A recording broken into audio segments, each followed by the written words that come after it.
English premier লিগের শিরোপার দৌড়ে শক্ত অবস্থান গড়ে নিয়েছে লিভারপুল। ম্যানচেস্টার সিটির বিপক্ষে ২-০ গোলে জয় পেয়েছে আর্নে স্লটের শিষ্যরা। এই জয়ে দ্বিতীয় স্থানে থাকা আর্সেনালের চেয়ে ১১ পয়েন্টে এগিয়ে গেল লিভারপুল। তাই অতি নাটকীয় কিছু না হলে লিভারপুলের লিগ শিরোপা জয় এখন অনেকটাই নিশ্চিত। রোববার রাতে ম্যান সিটির ঘরের মাঠ ইতিহাদ স্টেডিয়ামে গিয়ে চমক দেখিয়ে এসেছেন লিভারপুলের প্রাণভোমরা মোহাম্মদ সালাহ। অলরেডদের হয়ে প্রথম গোল করেন এবং দ্বিতীয় গোলে ডমিনিক সোবোসলাইকে সহায়তা করেন মিশরীয় এ ফরওয়ার্ড।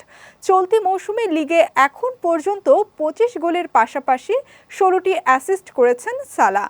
আর সব মিলিয়ে ৩৮ ম্যাচে ৩০ গোল এবং ২১ অ্যাসিস্ট করেছেন এই মিশরীয় তারকা। নিজেদের জয়ের পাশাপাশি আগের ম্যাচে আর্সেনালের হারও এ পথে অনেকটা এগিয়ে দিয়েছে লিভারপুলকে। বর্তমানে ২৭ ম্যাচে লিভারপুলের পয়েন্ট ৬৪ আর ২৬ ম্যাচে আর্সেনালের ৫৩। কোটি মানুষের আস্থার ভালোবাসায় ১১ বারের মতো দেশের ১ নম্বর রেফ্রিজারেটর ব্র্যান্ড ওয়ালটন। অন্যদিকে ৪৪ পয়েন্ট নিয়ে চতুর্থ স্থানে নেমে গেছে ম্যানচেস্টার সিটি। মৌসুমের শুরুতে বাজে পারফর্ম করায় টানা পঞ্চমবারের মতো লিগ শিরোপা জয়ের স্বপ্ন ধূলিসাৎ হয়ে গেছে তাদের।